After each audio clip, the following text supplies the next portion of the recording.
Motote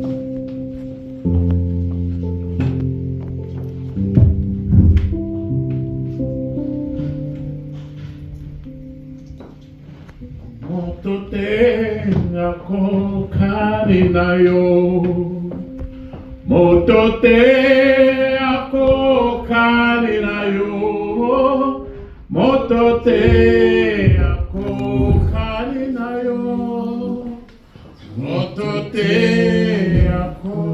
kanina yo. Bobere yo, Yesu, bobere yo, bobere yo, Yesu, bobere yo. Bobere yo, Yesu, bobere yo. Bobere yo, Yesu, bobere yo. Il n'y a que toi, Seigneur, il n'y a que toi. Il n'y a que toi, Seigneur, il n'y a que toi, il n'y a que toi, il n'y a que toi, Seigneur, il n'y a que toi, oh, il n'y a que toi, il n'y a que toi, Seigneur, il n'y a que toi. Alléluia. Amen. Alléluia. Amen. Se mettre debout ici, ce n'est pas question d'habitude. Mais c'est une grâce de Dieu. guhagarara imbere y'ubwoko bw'Imana ntabwo ari ibintu by'akamenyero ahubwo ni ukuboko kw'Imana n'ubuntu bwayo. Notre thème d'aujourd'hui, intego y'uyu munsi je l'ai intitulé nayise Sois guéri au nom de Jésus-Christ. kira mu izina rya Yesu Kristo. Je répète encore, sois guéri au nom de reka Jésus. mbisubiremo kandi kira mu izina rya Yesu Kristo. Nous allons écouter notre texte reka dusome igisomwa cy'umunsi qui est écrit dans 2 Rois, mu bami ba kabiri chapitre 5, ibice bitanu versets 9 à 11. umurongo w'icyenda kugera ku wa 11. 2 Rois, abami ba kabiri chapitre 5, verset 9 à ibice 11. bitanu umurongo wa 9 kugera ku wa 11. abahabonye tugendane dusoma mu izina rya Yesu Kristo. Nuko Namani araza azana n'amafarashi ye n'amagare ye, ahagarara ku muryango w'inzu ya Elisa. Elisa aherako aramutumaho ati, genda wiyuhagire muri Yorodani karindwi, umubiri urasubira uko wari uri, nawe uzaba uhumanutse. Murongo wa 11. Namani abyumvise ararakara, arivumbura ati, nahoze ngira ngo ari usohoke ahagarare atakambire izina ry'Uwiteka Imana ye, arembarembye n'intoke ze hejuru y'imibembe ngo ankize. Et puis, virgule, on se lève. Hanyuma reka duhaguruke imbere yo gusoma kira duhaguruke twese. Verset 14 à 16. Murongo wa 14 kugera ku wa 16. Turasoma mu izina rya Yesu Kristo nanone. Aravuga ngo Verset 14. nuko aramanuka yibira muri Yorodani karindwi nk'uko uwo muntu w'Imana yari yamutegetse. Uwo mwanya umubiri we uhinduka nk'umwana muto, arahumanuka.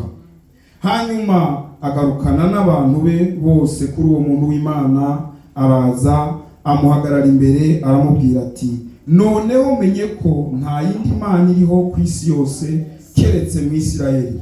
None ndakwinginze enda ingororano y'umugaragu wawe. 16. Elisa aramusubiza ati, nkurahiye Uwiteka uhoraho uwo nkorera, nta kintu cyose ndibwakire.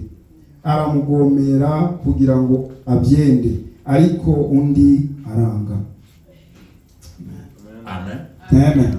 Amen. Amen. Nous allons nous asseoir. Reka twicare. Nous avons 3 sortes de maladies. Dufite ubwoko butatu bw'indwara. Une maladie spirituelle. Hari indwara yo mu buryo bw'umwuka. Quand on n'est pas en contact avec, en bon terme avec le Seigneur, on est malade. Iyo udafite contact nziza, ubusabane bwiza n'Imana, uburwayi. Il y a ce qu'on appelle la maladie corporelle. Hariho n'indwara y'umubiri. Et la maladie aussi qu'on appelle une maladie économique. hariho n'indwara dushobora kwita indwara mu buryo bw'ubutunzi cyangwa se bw'ibyo ufite. Cela, ce sont des maladies. Izo zose ni indwara. Mais nous avons une personnalité. Ariko hariho personality umwihariko, hari umuntu ufite umwihariko, umwami w'abami, umwami w'abami, c'est celui qui t'apporte la solution à toutes ces maladies. Niwe guhereza ibisubizo ku bibazo byose ufite. Ce grand monsieur, on l'appelle Jésus-Christ. Avant de venir ici à l'église, il y a des gens qui m'ont écrit via WhatsApp, qui m'ont écrit dans YouTube, qui m'ont écrit pasteur dans TikTok, dans Facebook. On attend la prédication d'aujourd'hui, on attend la prédication. J'ai dit soyez calme, elle arrive. C'est pour notre grâce nous tous. Imbere yuko nza ku kanisa abantu banyandikiye kuri za WhatsApp bambira pasteur turategereje ubutumwa, turakomboye ubutumwa kuri za TikTok n'ahandi. Ndababwira ngo mutuze igihe kigiye kugera. Je suis très ravi parce que les gens suivent la parole de Dieu maintenant. Nishimire yuko abantu bari gukurikira ijambo ry'Imana. La Bible nous parle ici d'un monsieur qui était général. Iyi jambo ry'Imana iratubwira hano umukuru w'ingabo Naamani. On l'appelait Naaman. Bamwita Naamani. Il était syrien. Yari umunyasiriya. Vous avez déjà écouté cette parole peut-être 1000 fois. Mais le Saint-Esprit qui nous pousse à vous donner cette parole aujourd'hui, qu'elle soit bénéfique pour vous et pour nous. Il était malade. Sa maladie, c'était pas les finances. Sa maladie, elle était corporelle. Il souffrait de la lèpre. Vous savez que la lèpre, dans le temps, même aujourd'hui, c'était une maladie contagieuse. Dès que tu l'as, on t'écarte, on te met à l'écart, jusqu'à ce que tu trouves la guérison. Jusqu'à ce que tu trouves la guérison. Mais ce monsieur, il était un chef. Un chef de l'armée. Pas n'importe qui. C'est quelqu'un qui se mettait devant l'armée de la Syrie. Et la Syrie partait frapper Israël. C'est lui qui a mené l'armée.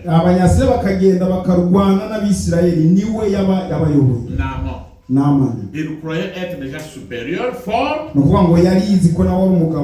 vous dire une chose.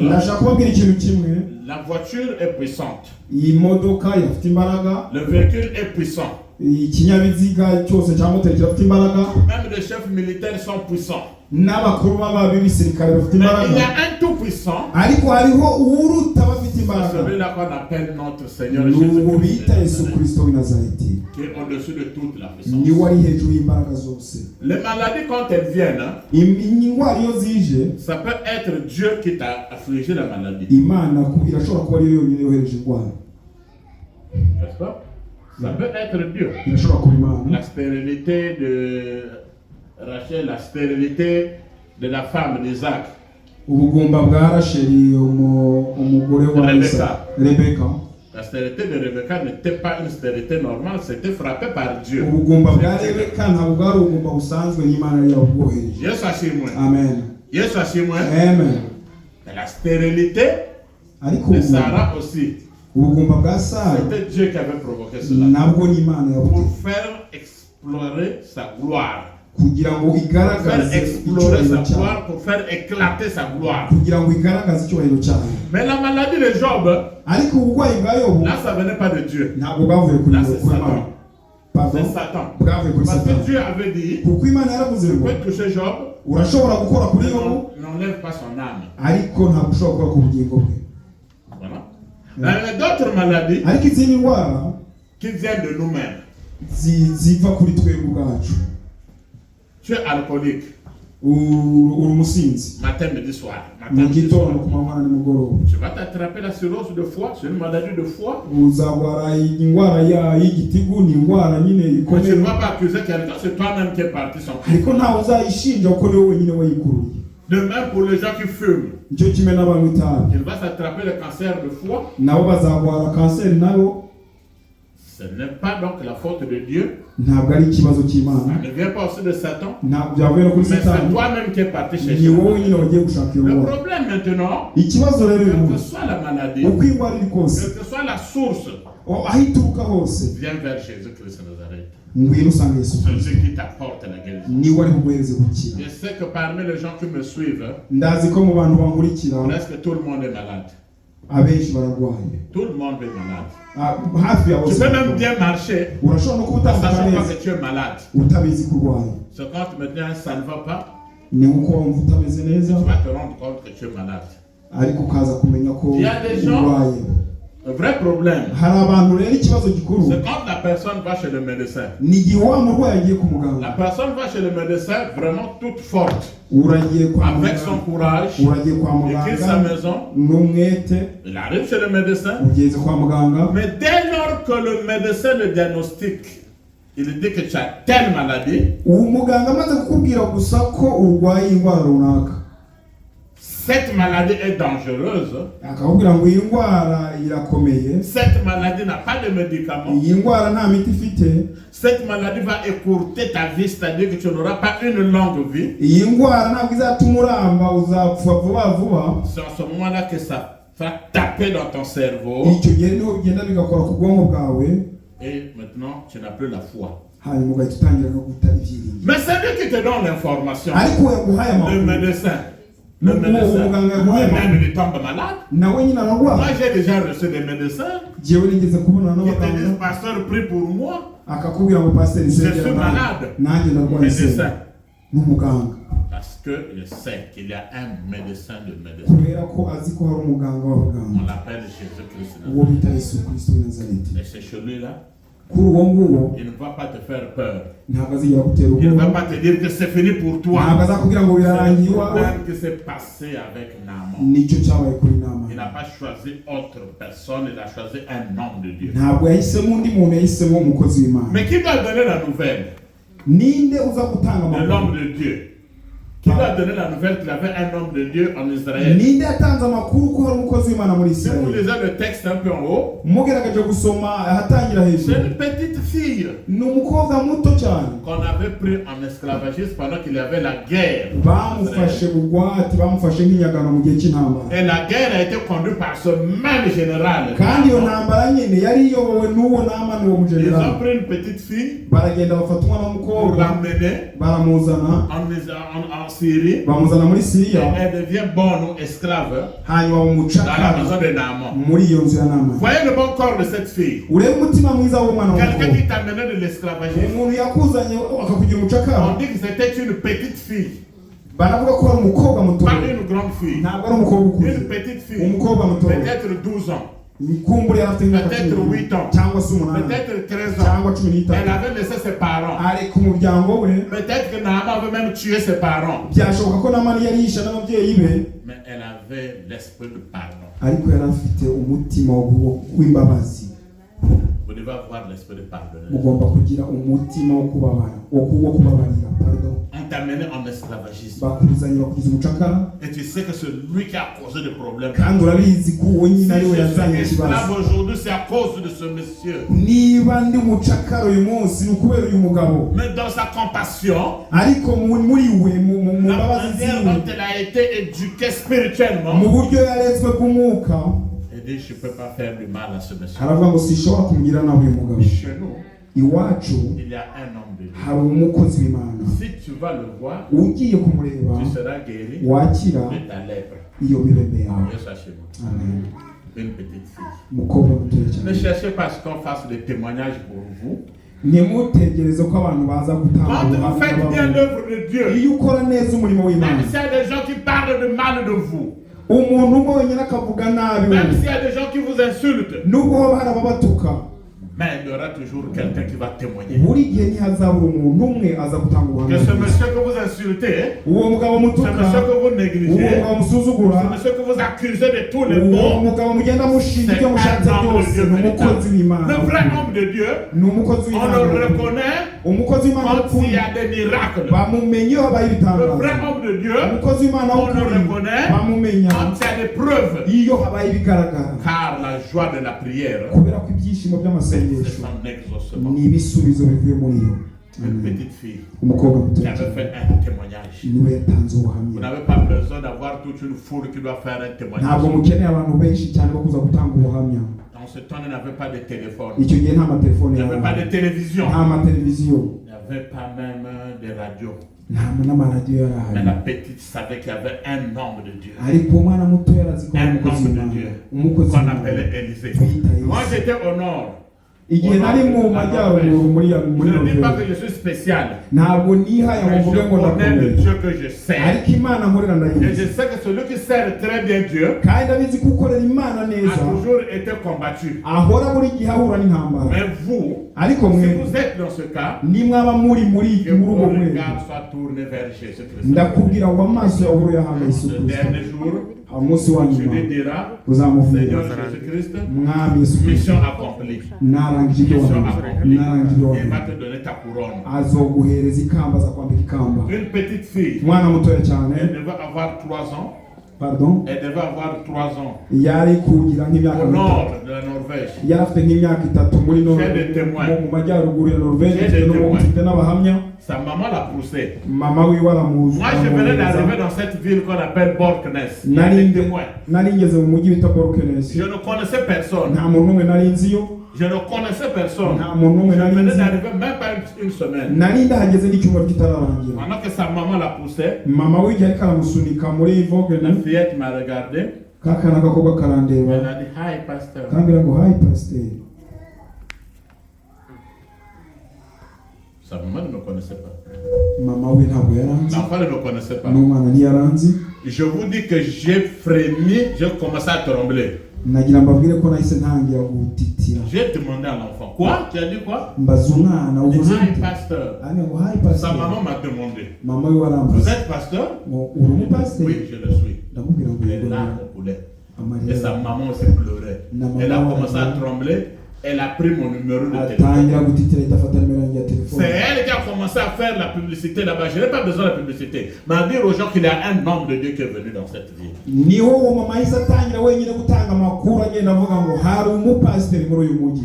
Même si tout le monde peut vous négliger, peut vous abandonner, il y aura quelqu'un qui va te faire un bon témoignage. amen. nubwo abandi bose bakuva bakagusuzugura, hari umuntu umwe azagutangira ubuhamya.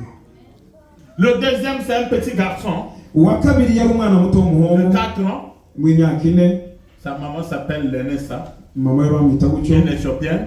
w'umu-Ethiopia, Ils sont là, c'est avant-guerre. bari muri Stavanger, Alors qu'on était là-bas à Borknes. aho twari muri bo. Elle a commencé à pleurer. atangira Elle kurira, dit, maman, aravuga ngo je veux mama, voir le pasteur. ngiye ndashaka kureba pasiteri. Sa maman dit, mais qu'est-ce qui se passe, toi? mama aravuga ati habaye Elle iki? dit, moi, je veux voir le pasteur. kugira ngo ngewe ndashaka kujya Il a kureba commencé à pasiteri. pleurer. atangira Il a commencé à pleurer. ararira. Ah, sa maman m'appelait. hanyuma mama we Pasteur. aravuga ngo Tu es pasiteri à la maison? uri mu rugo? Je dis, je suis à la maison. ndamubwira ngo ndi mu rugo. Mais il y a mon fils, ton ami là qui pleure, il veut te voir. hari umuhungu wanjye hano ya nshuti yawe ari kugira ngo arashaka kukubona. Ni la maman, yaba mama ni we moi. yaba nanjye, Personne ne connaissait. papa. Ne savait pourquoi l'enfant. nta n'umwe yarazi impamvu uwo mwana J'ai arashaka dit, kukubona. ok, venez. ndabwira ngo ke nimuze. Ils sont venus. baraza, L'enfant a pris 2 paquets de biscuits. umwana afata ipaki zibiri z'ibisuguti, 2 paquets de biscuits. ipaki zibiri z'ibisuguti, J'ai ouvert la porte ndakingura urugi, et il m'a dit Happy birthday. Joyeux anniversaire. arambwira ngo isabukuru nziza. Yes, chez moi. Amen. Et c'était mon jour d'anniversaire. kandi wari umunsi wanjye wa Le 18 avril. tariki 18. J'ai sursauté. narasimbutse, Qu'est-ce qui se passe? ndabona ngo habaye Je iki? n'avais jamais dit aux gens que c'était le 18 avril que j'étais né. sinari narababwiye ko navuze tariki 18. Je l'ai soulevé, j'ai ndamuterura, commencé à pleurer. ntangira Sa kurira. maman dit qu'est-ce qui se passe? mama we J'ai arabaza ngo sorti habaye ma iki? carte, je lui ai montré. mpita nzana ikarita yanjye ndamwereka, Elle a bien regardé le 18 avril. arareba neza C'est ko la navutse date de naissance. tariki 18. Un enfant. umwana. Yes, c'est moi. Amen. Que les gens fassent votre témoignage. abantu batanga ubuhamya. Cette fille a fait le témoignage. uwo mukobwa yatanze Elle a dit il y ubuhamya, a un homme de Dieu là-bas. aravuga ngo hari umuntu Si w'Imana vous hariya, le croisez, si vous umugiye le voyez, umusanze la lèpre l'a fini. iyo mibembe yawe Elle avait confiance. yari afite ibyiringiro Pas seulement à l'homme de Dieu, atiringiye gusa uwo mukozi w'Imana Dieu d'Abraham, ahubwo yizeye Imana y'Abrahamu d'Isaac na Isaka et d'Israël. na C'est Isaka le même Dieu que tu pries aujourd'hui. niyo Mana nawe kurasera Toi qui me suis même à l'intérieur, nawe kurankurikira ku buhinga bwa peut-être none que tu as un problème qui te ronge depuis ushobora longtemps. kuba ufite ikibazo umara igihe kinini La lèpre de Naaman n'était pas une lèpre d'un jour. imibembe n'amani yari afite ntabwo yari imibembe Ça imaze avait umunsi mis umwe du temps. yari imaze igihe Ça avait mis kinini du temps. yari imaze Mais igihe je kinini peux t'apporter une bonne nouvelle aujourd'hui. ariko nakuzaniye ubutumwa bwiza uyu munsi Qu'avec Jésus-Christ, ko hamwe na Yesu le Kristo temps n'est pas important. igihe bimaze ntabwo Même si ton kireba problème a mis 10 ans, nubwo ikibazo cyawe cyaba même kimeze si la imyaka maladie icumi que tu portes a fait 5 ans, nubwo indwara ufite imaze imyaka itanu wizere sois sûr, il wizere y a un jour hari umunsi qu'on appelle bita le jour du Seigneur. umunsi w'Imana Peut-être que ton jour c'est aujourd'hui. byenda umunsi wo gukira wawe n'uyu munsi Qui veut être guéri, qu'il lève la main. niba ushaka gukira azamura ikiganza Qui est sûr d'être guéri, qu'il lève la main. wizeye ko ari gukira azamura Même quand tu ikiganza as beaucoup de dettes, tu n'as pas d'argent, c'est une maladie. nubwo waba ufite amadeni menshi udafite amafaranga yo kwishyura nayo ni indwara Que Dieu vous bénisse. Imana Et ibaheze recevez la guérison. kandi mwakire gukira Ça me tourmente aujourd'hui. birankoraho uyu munsi De birambabaza voir aujourd'hui en Europe, en Amérique, le taux de divorce devient comme de la blague. iyo mbonye no muri Amerika ibintu byitandukana byabaye nk'imikino Ces femmes-là sont mauvaises? ese abo bagore ni babi Je ne pense pas. ntabwo byizera Je ne pense pas.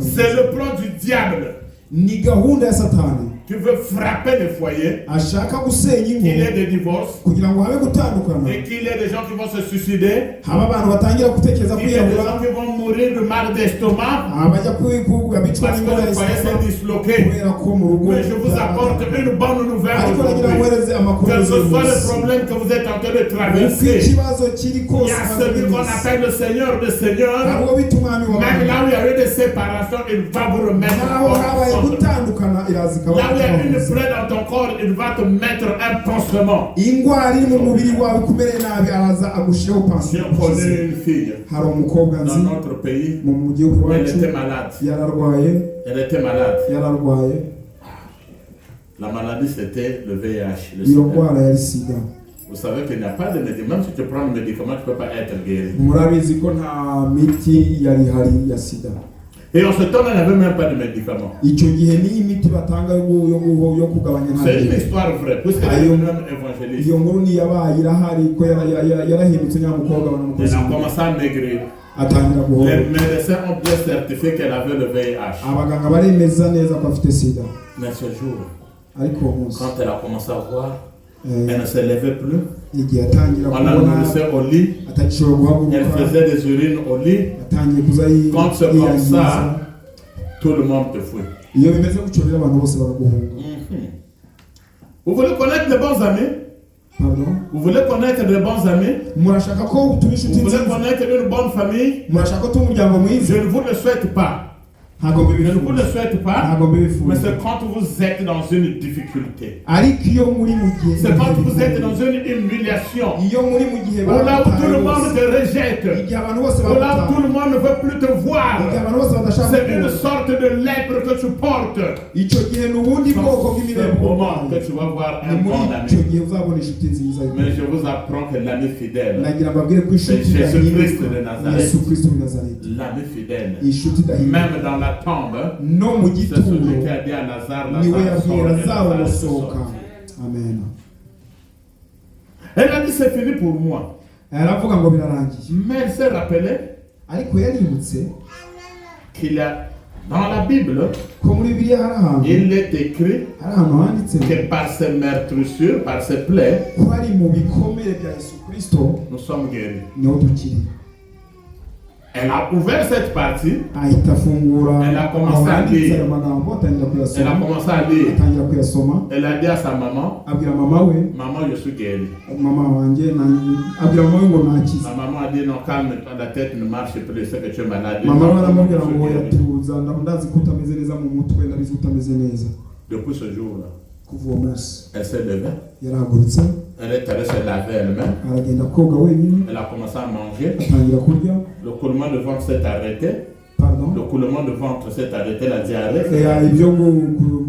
Byo gucibwamo diarrhée. La bouche qui était tordue s'est redressée. Umuntu wari wamaze guhenga Au fur et à muhanuka. mesure, les cheveux qui commençaient à quitter sont revenus. Umushatsi wari wamuvuyeho utangira kugaruka. Elle est repartie à l'hôpital. Asubira ku bitaro. Elle est partie faire des visites. Agenda kugira ngo yongere On kwipimisha. a confirmé 3 fois qu'elle était guérie Bamupima définitivement. inshuro eshatu baremeza ngo yarakize byararangiye. Même les médecins se sont repentis. N'abaganga bahise bihana. Qu'est-ce qui s'est passé? Barabonye ngo habaye Il a dit, il y iki? a un médecin de médecin. Arababwira ngo hari umuganga Il y a un w'abaganga. médecin de médecin. Hari umuganga Il y a un w'abaganga. médecin de médecin qui est passé dans ma vie. Niwe yagiye mu J'ai buzima lu dans la bwanjye. parole Nasomye mu que ijambo. par ses meurtrissures, Twari mu bikomere il est byiwe. guéri, nous sommes guéris. Ko ariho Nous sommes twakiriye. guéris. Ko ariho Pas twakiriye. nous serons guéris au futur. Ntabwo bigwa ijambo ryanditse ngo aho tuza niho Pas nous tuzakirira. étions guéris. Ntabwo wanditse ngo Mais niho nous sommes twakirira. guéris. Niho dukirira. Le présent, ce médecin, uwo on muganga appelle Jésus-Christ de bamwita Yesu Nazareth. Kristo w'i Nazareti. Elle est guérie. Yarakijwe. Jusqu'aujourd'hui. Kugeza Ça uyu fait près munsi. de 20 ans cette histoire que je Hashize vous raconte. imyaka nka makumyabiri. Elle sert Dieu. Akorera Imana. Elle est évangéliste. Ni umuvugabutumwa. Je pensais qu'on devait acclamer le Seigneur. Natekereza ko twakagombye gukomera Imana amashyi. Nous avons un Seigneur et des Seigneurs. Turafite umwami w'abantu. Nous avons été amenés Namani rero aragenda. avec le char, Agenda avec les gardes du corps. n'ibikogote n'abamuherekeje. Quand ils sont arrivés Bagezeyo. chez Élisée, Bageze kwa Elisa. Élisée était un prophète. Elisa yari umuhanuzi. Comme nous avons des prophètes aujourd'hui. Nk'uko dufite abahanuzi n'uyu munsi. Il n'est pas sorti de la maison. Ntiyanasohotse hanze y'isi. Vous savez, il y a des gens qui veulent croiser chaque fois le pasteur. Hari abantu buri munsi yumva ko agomba kubonana na Le pasiteri. pasteur n'est pas Dieu. Iyi pasiteri ntabwo ari Imana. Mais cherchez à croiser Jésus-Christ de Nazareth. Shaka kubonana na Yesu Kristo w'i Nazareti. Yes, sachez-moi. Amen. Cherchez à croiser Jésus-Christ de Nazareth. Shaka Il voulait croiser Élisée. we rero yashaka kubonana na Élisée était Elisa. dans la maison. Elisa yari mu nzu Il ye. n'est pas sorti. Ntiyanasohotse. Il envoyait seulement une nouvelle. Yohereje gusa amakuru yose. Dites-le. ngo mumubwire Allez Agende. plonger dans le Jourdain agende 7 fois. muri Yorodani yibire inshuro Et zirindwi. sa lèpre finira. Imibembe birahita. C'est la parole qu'il avait Ni libérée. ijambo ryonyine. C'est la même parole que je vous libère Ni aujourd'hui. naryo jambo ari kubabwira uyu munsi. Le monsieur a commencé à bouder. Wa mugabo Il dit c'est pas possible. wa mugabo atangira kujya Moi, imana ntabwo bishoboka. je croyais qu'Élisée devait sortir. Là où Jésus Natekereza ko agomba sortit. gusohoka Il devait prier son Dieu. agasenga imana Il ye devait me tenir là où il y a la lèpre. agafataho aho ngaho Et il imibembe serait guéri. nibwo nari gukira. Mais écoutez, il Ariko se fâche. Il ararakaye veut repartir en ashatse Syrie no kwisubira sans mu être isi guéri. adakize. C'est le problème que nous avons. Nicyo kibazo dufite. Souvent devant une situation difficile, Akenshi iyo turi imbere y'ikibazo gikomeye le diable vient nous mettre le doute. satani atuzanamo gushidikanya. La maladie, Iyo ndwara ça, je ne peux pas guérir. On m'a dit que je ne peux pas iyi guérir. ndwara ntabwo ishobora gukira. Entre le médecin et le médecin qui est plus None important. hagati y'umuganga n'umuganga w'abaganga ninde ukomeye? Ni Yesu Kristo w'i Nazareti. Je n'ai pas dit aux gens de ne pas prendre les médicaments. Ntabwo mbabwiye ngo mureke gufata Je n'ai pas imiti. dit aux gens de ne pas aller voir les Ntabwo médecins. mbabwiye ngo mureke kujya kureba Mais abaganga. souvent, devant des situations difficiles, Ariko cyane imbere y'ibibazo même bikomeye. l'argent ne peut pas résoudre ton problème. N'amafaranga nta kibazo Nous ne pouvons gikemura. pas acheter la joie avec Ntabwo l'argent. wagura ibyishimo n'amafaranga. Tu ne peux pas acheter la paix avec Ntabwo l'argent. wagura amahoro n'amafaranga yawe. Si tu es court, tu ne peux pas acheter la taille avec Niba l'argent. uri mugufi ntushobora kuba muremure kubera Tu amafaranga. ne peux pas acheter le sommeil avec l'argent. Ntabwo ushobora kugura ibitotsi ukoresheje amafaranga. Tu ne peux pas acheter la dignité avec Ntabwo l'argent. ushobora kugura kuramba kubaho igihe kirekire. Tu ne peux pas acheter la longévité, c'est-à-dire qu'acheter le nombre des années. Sinon, comme le milliardaire devait acheter même 1000 ans. Ntabwo ushobora kugura imyaka uzabaho ubaho umumiliyarderi angana gute. Ntabwo wagura imyaka yo kubaho. Tu ne peux pas acheter le souffle de vie. Ntabwo wagura umwuka w'ubuzima. Quand tu dors, Iyo tu uryamye te réveilles. Tu urasinzira vas voir qu'il y a un milliardaire qui est mort là-bas. ugasanga hari Mais toi qui es umumiliyarderi. arrivé, tu continues à vivre. Wowe ntacyo ufite uracyariho. Mais il y a de ces choses. Ariko hari ibintu On a besoin de Jésus-Christ de Nazareth. hari ibintu dukeneye. Celui qui est le spécialiste dans toutes les matières. Niwe muhanga cyane Quand muri il byose. passe dans ta vie, Iyo anyuze mu buzima il bwawe résout ton problème. arakemura ikibazo. Quel que soit le problème que tu traverses, Ikibazo ufite uko kiri quelle que kose, soit la honte que tu traverses, ikimwaro quelles cyose que soient les ukigize, humiliations que tu traverses, uko washyizwe inyuma kose présente-toi devant Jésus-Christ de Nazareth. ishyire Yesu Kristo w'i Et Nazareti. Jésus-Christ va arranger ta Yesu situation. Kristo araza gukemura J'ai cette ikibazo. foi qu'après ce message, Pardon. Après avoir écouté ce message, ndafite ibyiringiro ko nimara kumvira ijambo j'ai la conviction qu'il y aura des gens qui vont témoigner. mfite ibyiringiro ko hari abantu bazatanga Au ubuhamya nom de Jésus-Christ de mu izina Nazareth. rya Yesu Kristo wa Nazareti Au nom de Jésus-Christ mu de izina Nazareth. rya Yesu Kristo wa Nazareti. Pendant qu'il voulait repartir, igihe rero yashaka gusubira inyuma ces travailleurs l'ont dit, abakozi be baramubwiye mais patron, ariko si on t'avait demandé des choses difficiles, tu devais le faire. iyo bakubaza gukora ikintu gikomeye bari Tu kugikora vas te plonger seulement dans l'eau. ariko bakubwiye gusa Et tu koga seras mu guéri. mazi kandi ugakira.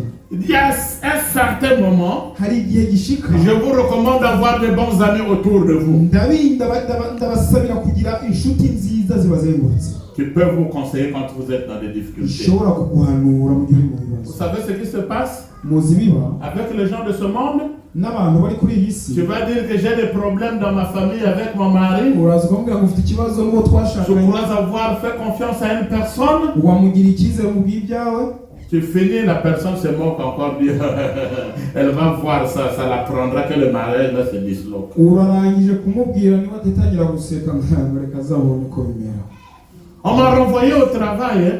Pardon. On m'a renvoyé au boulot. banyirukanye ku kazi Tu penses avoir un bon frère à côté de toi. utekereza ufite Il va te inshuti dire, yawe. oh, ça fait pitié, hein. araza kuvuga ngo birababaje Mais quand tu vas, il va te dire, je veux voir là où tu vas trouver de l'argent. nugenda azatangira guseka ngo reka ndebe aho azongera kuvana amafaranga.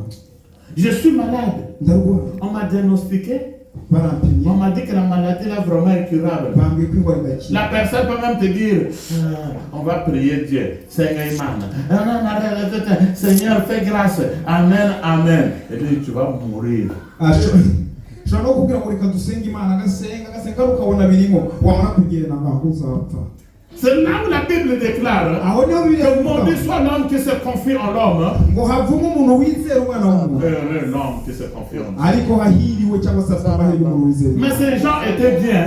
abo bantu rero ubwo Ils ont parlé à leur chef babwiye uwo et le chef muntu les a écoutés. babwiye umuntu Même si vous êtes supérieur, babwiye umuyobozi vous êtes un papa dans la maison, nubwo waba vous êtes une maman, pardon vous êtes un papa dans un foyer, nubwo waba ukomeye gute uri umupapa mu rugo vous êtes un chef de l'église, cyangwa se umuyobozi w'itorero vous êtes un président de la République. cyangwa se uri perezida w'igihugu Essayez runaka d'écouter ceux qui sont en bas. gerageza kumva bari hasi Peut-être celui qui va te dire que la voie là que tu es en train de suivre n'est pas bonne. nibo bazakubwira ngo inzira uri kuranyura ntabwo ari nzira. Yes, assure-moi. Amen. Un enfant m'avait dit, umwana muto je yarambwiye devais aller à une fête. nagomba kujya mu munsi mukuru Il m'a dit, pasteur, arambwira ngo pasiteri ne va pas à la fête. utaza kujya muri uriya munsi mukuru. Quoi? Je dis, ne va pas à la fête. ndamubaza ngo gute arambwira ngo utajya muri uriya munsi J'ai mukuru. rêvé, arambwira ngo narose on t'a empoisonné narose bari et gukuru tu es mort. kandi narose wapfuye. Un enfant de 13 ans. umwana w'imyaka 13. Maman, ouais. Je ne veux plus. ahubwo bitandabire kijya Ah, ah. mu munsi mukuru. Je nous parle tantôt d'une manière, tantôt d'une autre. imana ivuga mu buri buryo cyangwa mu bundi. Dès qu'il m'a parlé, amaze kumbwira je gutyo ne suis pas parti. sinagiye Mais ceux qui sont partis là-bas, ariko abagiyeyo il y a eu des morts après. hariho uwapfuye. C'était des nourritures qu'on avait empoisonnées. ni ibiryo bari bashaka. Essayez d'écouter les autres. gerageza mwumve abandi Même une petite personne peut te nubwo yaba ari parler. umuntu muto cyane Ne akubwira néglige personne. ntukamusuzugure. Ces gens l'ont parlé. abo bantu rero baramubwira Va tomber dans baramubwira l'eau. ngo genda wibire mu Ça me mazi. rappelle binyibutsa la piscine de Bethsaïda ikidengezi cya Betsaida où il y avait tout le monde, abantu bari aho des malades. abarwayi. Celui qui tombait le premier dans l'eau, qui plongeait le premier dans l'eau, était guéri. uwinjira ubwa mbere muri ayo mazi niwe yakira. Mais là, il y avait une personne qui était malade, aho ngaho hari umuntu wari urwaye qui souffrait depuis 38 ans, yari amaze imyaka 38 qui n'avait personne pour le soulever parce qu'il était paralytique. ntiyari afite umuntu ari bumujyane kuri ayo mazi kubera ko Le yari Seigneur, le Seigneur est arrivé. umwami w'abamara hageze. Jésus-Christ de Nazareth. Yesu Kristo. Que Jésus-Christ arrive dans ta vie Yesu aujourd'hui. Kristo Nazareti agera Que mu buzima bwawe Jésus-Christ bwose. apparaît dans ton problème Yesu aujourd'hui. Kristo Nazareti agera mu Il buzima avait bwawe déjà bwose, désespéré. ikibazo cyawe. yari amaze kuta ibyiringiro. Mais Jésus-Christ était là. Yesu Kristo arahagera Qu'est-ce qui se passe? arabaza ngo bimeze Il dit, je n'ai personne pour me jeter dans l'eau. simfite umuntu wo Il ne savait pas que c'était Jésus-Christ. ntabwo yari azi ko ari kuvugana na Yesu Et Kristo. Jésus-Christ lui dit, Yesu Kristo aramubwira ngo prends ton lit fata uburiri bwawe et marche. tambuka ugende. La solution que les gens croient avoir, ibisubizo abantu baba biteze kubona tous s'attendaient à ce qu'ils partent plonger dans l'eau. bose batekereza ko bagomba kujya kwibira muri ayo On mazi. dit qu'il était paralytique. Bibiri tubwira ko yari ikimuga. Comment il est arrivé jusqu'à la source d'eau aujourd'hui? à Bethsaïda. ni gute yagiye akagera C'est-à-dire qu'il y avait des gens qui l'amenaient. bisobanura ngo hari Yes, abantu I see, oui. Amen. Il y a des gens qui peuvent faire semblant de t'aider, hari abantu bashobora kugukorera ibintu kubera bafite mais ne inyungu peuvent pas t'aider totalement. ariko ntibagufashe Non, mu buryo non, non, buhagije non, non, kuri non, kamwe non. ka nyuma. Il va t'aider totalement et puis tu vas dire, ils vont te dire, ah, c'est grâce à nous qu'il a été guéri, grâce à nous. Ils peuvent t'aider, mais ils ne veulent pas que tu sois comme eux. Ils veulent te voir souffrir. arashobora kugufasha ariko ntashaka kugera ku rugero agezeho, ashaka guhora akubona uhangayitse. On le déposait Bamugejeje aho et ngaho puis ces gens-là repartaient. barigendera Le soir, ils revenaient le prendre. nimugoroba kandi Donc ils baraza. faisaient semblant, c'était de l'ironie. Ni ukuvuga ngo bari Ils ne voulaient pas de sa guérison. ntabwo bashaka ko akira. Parce que s'ils voulaient de sa guérison, iyo bashaka ko akira ils pouvaient prendre la personne, bari kumufata soulever, bakamutera aller jeter même dans l'eau. bakamugeza muri ya Mais mazi. voilà. Mais Jésus-Christ a dit, ariko Yesu tu Kristo ne vas pas aller te jeter dans l'eau, ntabwo ari bukujyana prends ton lit fata uburiri bwawe et marche. wigendere. C'est-à-dire que les gens peuvent se fermer une porte, bisobanura ngo abantu barashobora gufungira mais urugi. Jésus-Christ va t'ouvrir une deuxième porte. Haleluya. Ariko Yesu Kristo araza agakinga urugi rwa kabiri. C'est sûr qu'on avait vu maintenant ce monsieur paralytique debout. Il est reparti. birumvikana baramubonye babandi Quelle honte ces gens-là qui le déposaient avec iki ce kimwaro bagize bamubonye bamwe bajyana Il bakamurana. avait de même pour Bartimée. niko byabaye kuri Bartimayo. Il y avait des gens qui l'amenaient parce qu'il était aveugle. hari abamuzana kuko nawe Il y ntiyareba. avait des gens qui tiraient profit de Bartimée, hari abamuzana bakamushyira aho ngaho qui partaient le déposer bakaza bakamudepoza. afin qu'il prenne le monde et l'argent, Pardon. et afin qu'il prenne de l'argent, kugira ngo asabirize et le amafaranga soir revenait le prendre. nimugoroba bakaza bakamufata. C'était pas de l'aide. ntabwo bwari Ils ubufasha. voulaient en tirer profit de lui. bashaka kungukira. Mais un jour, ariko umunsi un jour, umunsi c'est ce qu'on appelle le jour du Seigneur. wa munsi nababwire umunsi Bartimée w'Imana. était aveugle, Bartimayo ntiyareba mais avec des oreilles qui entendaient. ariko amatwi ye yarumva. Yesu ashimwe. Amen. Les gens commençaient à crier Yesu, Yesu, Yesu, Yesu. abantu batangira kuvuga ngo Yesu Yesu Yesu. Un de aussi dit non, non, non, moi j'ai ma voix.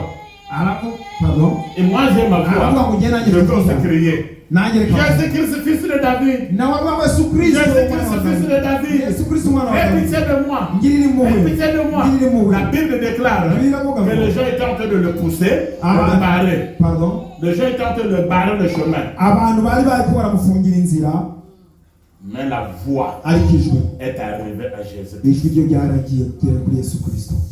Que veux-tu que je fasse? urashaka ko mukorera iki? Il n'avait pas beaucoup de paroles. nta magambo menshi. Je veux être guéri. ndashaka gukira. Et Bartimée était guéri. Bartimayo kandi yarakize. Que veux-tu que Jésus-Christ fasse de toi aujourd'hui? niki ushaka nawe ko Yesu agukorera uyu munsi?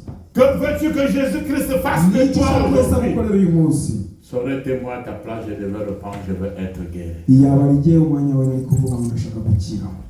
Et sachez, Amen. le militaire, abasirikare il a entendu ce qu'on l'avait dit. Il a entendu ce qu'on l'avait dit comme conseil. Clairement. yarumvise ubuhanuzi bwa- Il est allé tomber dans l'eau. Il est allé plonger dans l'eau. aragenda yibiramo. Une fois, non. inshuro ya mbere Deux hoya. fois, non. iya kabiri hoya. 7 fois. inshuro zirindwi. Pourquoi 7 fois? kubera iki inshuro Dieu zirindwi? avait créé 7 jours. imana yaremye iminsi Ça irindwi. veut dire que du lundi au dimanche, bisobanura ko kuva ku wa mbere kugera ku il ne cyumweru pouvait plus encore être malade. ntabwo yagomba kurwara muri iyo minsi irindwi yose. La Bible déclare bibiliya iravuga que ngo 7 fois le juste tombera, ko inshuro zirindwi umukiranutsi agwa 7 fois il se relèvera. inshuro zirindwi azahagwa. Les enfants d'Israël, abana ba quand Isirayeli ils sont arrivés à Jéricho, igihe bagenda bageze i Yeriko ils ont tourné une fois, bazengutse inshuro ya 2 fois, inshuro ya 3 kabiri fois. inshuro ya À la gatatu. 7e fois, Josué les a dit pousser des cris. yosuwa Ils arababwira ngo ont poussé des cris. barasakuze Jéricho était tombé. Yeriko iragwa. Notre Dieu, imana c'est yacu un Dieu de la plénitude 7 fois. ni imana ikuva Je prophétise sur toi. ndaguhanura uyu munsi Pendant les 7 jours de la semaine, iminsi irindwi y'iki de cyumweru dimanche au dimanche, kuva ku cyumweru du kugera ku lundi au cyumweru dimanche, kuva ku wa mbere plus jamais que tu ne tombes encore malade. ntuze wongere Reçois la guérison au nom de Jésus-Christ de Nazareth. Reçois la guérison au nom de Jésus-Christ de Nazareth. Il a compris ce qu'on lui avait dit. yarumvise impanuro bamuhaye yaragiye Devant l'eau, mu mazi il plonge. arinjiramo. Vous savez ce que c'est l'eau? murazi icyo amazi avuga? C'était un Jourdain. Le Jourdain. yari amazi L'eau. ya Yorodani. Là où aussi était la piscine de Bethsaïda, c'était aussi l'eau. naho hari ikidengezi cya Bethsaida nawe Mais yari je vous amazi présente une eau. ariko hari amazi Qui est la source d'eau vive. ariwe soko Jésus-Christ de Nazareth. Yesu Kristo wa Quand tu Nazareti plonges dans Jésus, iyo winjiye muri quand Yesu tu Kristo nages dans Jésus-Christ, iyo woga muri Yesu tu Kristo sors de la guérie. Tu sors de la guérie. usohoka mu Tu sors de wakiza la guérie. usohoka Quelle que wakiza soit la situation que tu traverses, nubwo cyaba ikibazo gikomeye gute plonger kubera ko dans Jésus-Christ, qui est la source d'eau vive. niwe soko y'amazi y'ubuzima Qui avait guéri ninde yakije n'amazi l'eau ou Élisée? ni amazi cyangwa ni Elisa Amazi. L'eau ou Élisée? ni amazi cyangwa ni Elisa ondelo Émane à Dieu. Imana Parce qu'il pouvait aller plonger seul sans la parole de Dieu, il ne veut pas guérir. kubera ko yari kujya koga ariko hatari n'ijambo ry'Imana ntabwo yari gukira Mais à partir de la parole ariko duhere kuri iryo jambo de Élisée ijambo Elisa yavuze qui venait de Dieu. rivuye Nous n'avons pas besoin de la parole d'Élisée aujourd'hui. ntabwo dukeneye ijambo Parce rya que nous Yesu avons celui qui est la parole qui s'est faite chair. On appelle Jésus-Christ de Nazareth. kubera ko Alléluia. dufite ijambo ariwe yigize umuntu ariwe Yesu Kristo Yesu ashimwe. amen Elle a écouté la parole. yarumvise C'est la même parole que je vous prêche niryo aujourd'hui. jambo Elle a été rikomeye guérie. yarakize On dit que sa peau bavuga ko uruhu rwe était redevenu comme la peau rwahise ruhinduka d'un jeune. nk'uruhu rw'umwana muto Quel que soit votre âge, nuko nubwo imyaka yawe yaba ingana gutari myinshi gute que la peau de maman Esther devient comme la peau d'un uruhu rwa jeune. mama Esther rube nk'uruhu Oui, parce que tu as écouté la parole de Dieu. kubera ko yumvise ijambo ry'Imana Quand la parole de Dieu te traverse, iyo ijambo ry'Imana les rikugezeho masques de vieillesse tombent, rikuraho isura y'ubusaza l'humiliation tombe, rikuraho gusuzugurwa les maladies tombent. rikuraho uburwayi Laisse que vous soyez brillant aujourd'hui, que vous brillez aujourd'hui, uyu munsi que vous soyez musenga brillant aujourd'hui. umunsi wo waje gusenga Il y a des gens, hari abantu une fille, hari umukobwa une femme, umugabo toute jolie, hari umukobwa on umumama aborde beza par un homme, pardon on aborde par un homme, pardon on l'aborde, on la courtise, on la cherche. aha sorry murababarira ngo hari umukobwa cyangwa se umumama bari gutereta cyangwa se gukoresha Je veux te prendre au mariage. bakamubwira ngo tuzabana Vous avez bien parlé, wavuze neza bien prié. wasenze Parfois, tu vas même dans le foyer. ukagenda no Tu rentres dans le foyer. ukagenda Un an, umwaka 2 ans, imyaka ibiri 3 ans, imyaka itatu 5 ans. imyaka itanu Le mari commence à te voir avec une face de vieille personne. wa mugabo agatangira kubona ufite isura y'abantu bashaje Non pas parce que tu es moche, parce que le diable est venu mettre une masque. ntabwo ari ukuri mubi nuko satani yaje kwambika isura y'abantu bashaje. Que ces masques de vieillesse tombent aujourd'hui. Ibyo bisura satani yambika abantu by'abasaza byo gusaza bigwe mu izina rya Pour Yesu. que ceux qui sont mariés, Abashatse que ton mari te voit toujours comme une fille de 13 ans. umugabo wawe uyu munsi akurebe nk'umwana muto w'imyaka 13. Est-ce assez moi? Amen. Que ton mari, Umugabo ton wawe. espérance, Umugabo wawe mama te Esperance voit toujours comme tu avais 17 ans. akurebe nk'uko wari ufite imyaka 17. Avec Jésus-Christ, tout est possible. Na Yesu Kristo byose Et vous birashoboka. qui êtes des hommes, hein, Namwe bagabo il y a que vos femmes aussi vous trouvent comme des jeunes qui ont encore 13 ans. namwe abagore banyu babarebe nk'abasore b'imyaka 17. À chaque fois, ta femme va te demander, Igihe cyose umugore wawe Papa Charles, Papa Charles tu deviens c'est comme si quand elle avait commencé avec toi, wahindutse ni nka cya gihe Papa Augustin, ati Papa Augustin, papa nawe il te trouve encore très jeune. Hein? nawe ndi kubona wabaye muto. Et tu vas dire à ta femme, c'est normal parce que Jésus-Christ est pasteur. hanyuma icyo gihe urabwira umugore wawe ngo birumvikana ko Yesu Kristo ari Je me rappelle d'un monsieur hari umugabo qu'on niba appelait Moïse. umugabo bita Mose Quand il a quitté, igihe il est allé sur la montagne prier. igihe yajya ku musozi Il avait passé 40 jours dans la prière. yamaze iminsi 40 Quand il descendait de la montagne, amaze kumanuka avuye la ku Bible musozi déclare, hein, ivuga ko la Bible déclare que sa face rayonnait isura comme un soleil. Les gens l'admiraient. amen abantu ngo baratangara batangira kumwita Imana. Il avait mis quoi? Un lait de beauté? Non. yari yikoresheje iki yafashe bya bindi bikoresha n'abandi hoya Un lait de Jésus-Christ. pardon pardon, un lait de Jésus-Christ, de lait, amavuta ya Yesu Kristo. Amen. qu'on appelle la prière. Ayo bita amasengesho. Yesu ashimwe. Amen.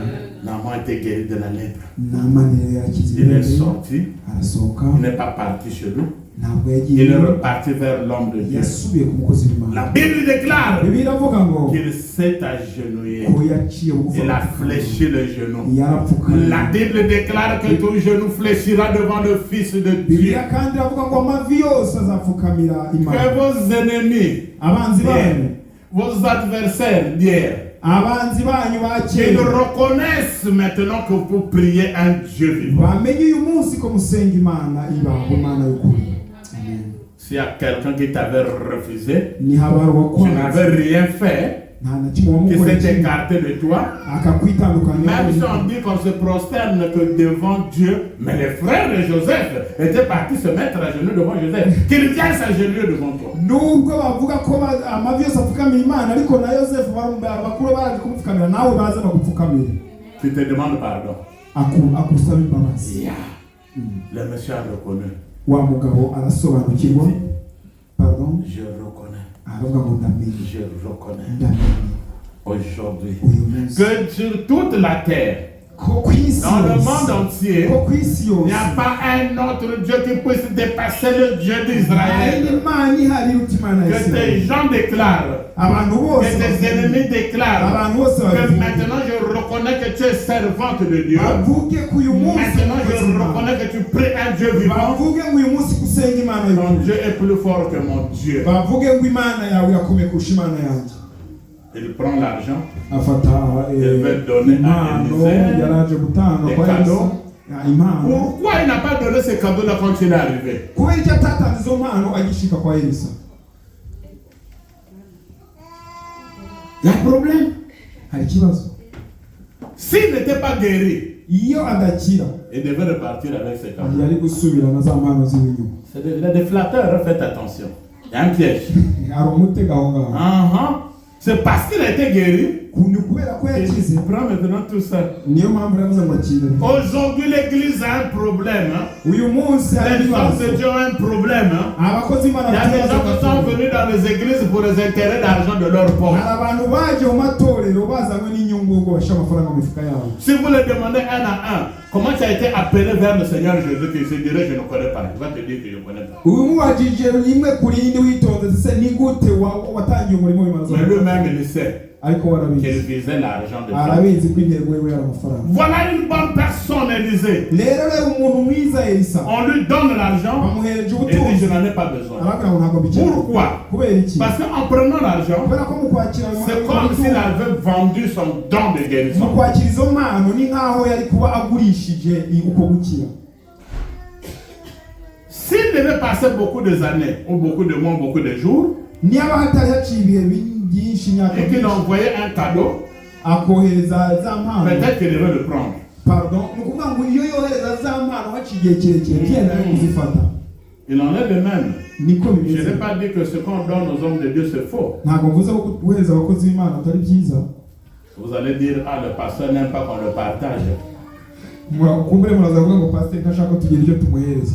Non, ça devient de l'égoïsme. Ça devient de l'égoïsme. Ibyo birabe bibaye kwikura. Mais si vous me partagez, Ariko mumpaye je vais prendre. ndakira. Mais je ne peux pas vous demander. Ariko ntabwo ndi Yes, moi. Amen. Aujourd'hui, ce qui se passe, c'est que dès qu'on croise un homme de Dieu, parfois il donne une fausse prophétie, on dit qu'il faut donner l'offrande. Rero ikibazo uyu munsi igihe hari uhuye n'umukozi w'Imana, akenshi batanga n'ubuhanuzi bupfuye, arabanza akubwira ngo La Bible déclare Bibiliya avuga que vous avez reçu gratuitement. ko mwahawe ku buntu, Vous devez donner aussi mugomba gratuitement. namwe gutanga. Vous avez reçu gratuitement. Mwakiriye ku Donnez buntu, aussi namwe gratuitement. mutange ku buntu. Élisée n'a pas voulu prendre l'argent. Elisa ntabwo yakiriye Et izo Naaman mpano. a reconnu. Naaman Naaman a reconnu Naaman que le Dieu arasobanukirwa, d'Élisée arasobanukirwa ko Imana était y'Elisa le Dieu niyo Mana. qui se trouvait nulle part sauf qu'en Israël. Nta yindi Mana tuzabona ikomeye atari Imana C'est le y'Israeli. même Dieu que tu pries Ni aujourd'hui. nayo Mana nawe uri La kurasaba. parole de Dieu nous déclare Ijambo ry'Imana que riratubwira ngo Jésus-Christ est le même Yesu Kristo aracyari wa hier, wundi ejo, aujourd'hui uyu munsi et éternellement. n'ibihe bidashira. Imaginez la joie que Naaman avait. Tekereza ibyishimo Naamani Il yagize. avait quitté une longue distance. Yafashe urugendo urugendo rurerure cyane pour aller chercher seulement la guérison. kugira ngo ashake gukira gusa. Mais vous êtes à Bergen, Mwebwe muri Bergen vous ne voulez pas venir à l'église. ntabwo ushaka kuza mu nzu y'Imana. Aujourd'hui, la piscine, Uyu munsi rero cya le kidendezi Jourdain, cya c'est Yorodani l'église. n'itorero. Vous ne pouvez pas venir à l'église Ntushobora kuza ku et ikanisa repartir comme vous étiez venu. utaha uko waje ntacyo utahaye. Je vais vers la fin Ndi gusoza vous dire quelque chose. ndashaka kubabwira ikintu kimwe. Naaman, Namani il était syrien. yari umunyasiriya, La fillette qui était chez lui umwana w'umukobwa était israélite. bari bafashe nk'inyagano yari umuyisirayeli. Élisée Elisa était israélite. yari umuyisirayeli nawe. Ça aurait été toi et moi, notre à sa place. Tu devais dire, votre pays, notre pays, on ne s'entend pas. Donc on ne peut pas te recevoir. Va mourir avec ta lèpre. Iyaba ari byo uyu munsi abari jyewe nawe uyu munsi bari kuvuga ati ibihugu byacu ntibyumvikana, genda imibembe yawe kwice. Dans les affaires de Dieu, Mu bintu évitez by'Imana d'amener le tribalisme. mureke ibintu Dans by'ivangura. les affaires de Mu Dieu, bintu by'Imana évitez d'amener les histoires de pays. Il est de tel pays, celle-là est de tel pays, on ne peut pas s'entendre. Non. mureke kuzana ibintu byo kuvuga ngo uyu ni uwo muri iki gihugu nawe ni uwo muri iki gihugu. Oya, Dans les affaires de Dieu, mu bikorwa n'amenez pas les histoires des ethnies. mutazana Dans les églises. iby'amoko mu matorero. Elle est aussi, l'autre est autour, ils ne peuvent pas s'entendre. Ça, ce sont des choses de ce monde. Mais pour nous, les enfants de Dieu, il doit avoir l'amour, car Jésus-Christ a besoin de tout le monde. Amen. Nguyu ni umuhutu cyangwa uyu ni umututsi, ibyo ni iby'abisi, twebwe turabimana. Dieu soit chez moi. Amen. C'est ce qui tue le monde aujourd'hui. Nibyo byinshi si uyu munsi. Tu ne viens pas prier pour moi et avec moi parce que il est du Congo. Non, c'est faux. Tu n'as pas encore compris ce que c'est la parole de Dieu. Ntabwo uje gusengana nanjye urabyanze ngo kubera ngo ni uwo muri Kongo. Oya, ntabwo urasobanukirwa. Pour les enfants de Dieu, ça n'existe pas. Ku bana b'Imana ibyo ntabwo La bibaho. vraie famille, Umuryango c'est cette mwiza. famille que nous sommes en train de former. Uyu muryango turimo turabona mu bunyine. Blanc, Abazungu, noir, abirabura, Rwandais, abamuzungu, Burundais, Umurundi, Ougandais, Congolais, à côté de Jésus-Christ, nous avons formé une seule famille autour de Jésus-Christ. Je pense qu'on devait acclamer pour natekereza ko Jésus. mwagomba gukomera amashyi Imana. Haleluya. Élisée n'a pas rappelé cela. Elisa ntabwo yatekereje kuri ibyo.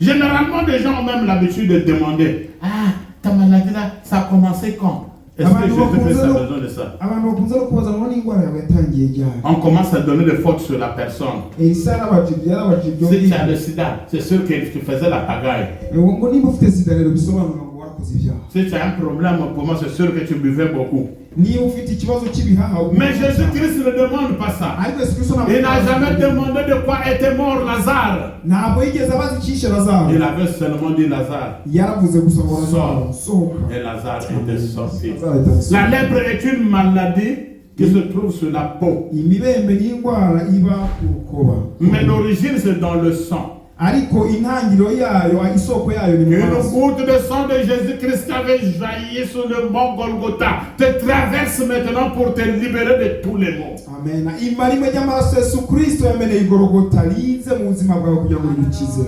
Je vous déclare guéri au nom de Jésus-Christ. Ndatanze kubohoka uyu munsi. La peau de Naaman était purifiée. Uruhu rwa Namani rurakira. Mais que vos cœurs soient purifiés aujourd'hui. Namwe imitima yanyu ikiri uyu munsi. Soyez purifiés corps, âme et esprit. Mukiri uyu munsi uruhu, umutima no mu mwuka. Si tu es sûr de ce Jésus-Christ que je suis en train de te prêcher, c'est une partie de ton corps. Je veux proclamer te libérer de la maladie au nom de Jésus. Quel que soit le problème que tu es en train de traverser, lève ta main là où tu es et tu reçois la guérison au nom de Jésus-Christ. Que ça soit le problème financier, que ça soit le problème spirituel, toi qui as été humilié, toi qui marchais la tête courbée à cause du problème qui te traversait, je proclame ta liberté aujourd'hui. Je proclame ta guérison aujourd'hui. Même si tu as porté une maladie qu'on dit maladie incurable, il n'y a pas de maladie incurable devant Jésus-Christ de Nazareth. Si les gens t'attendent à ce que tu puisses mourir cette année, dis à cette personne que 10 ans après tu vas toujours me voir.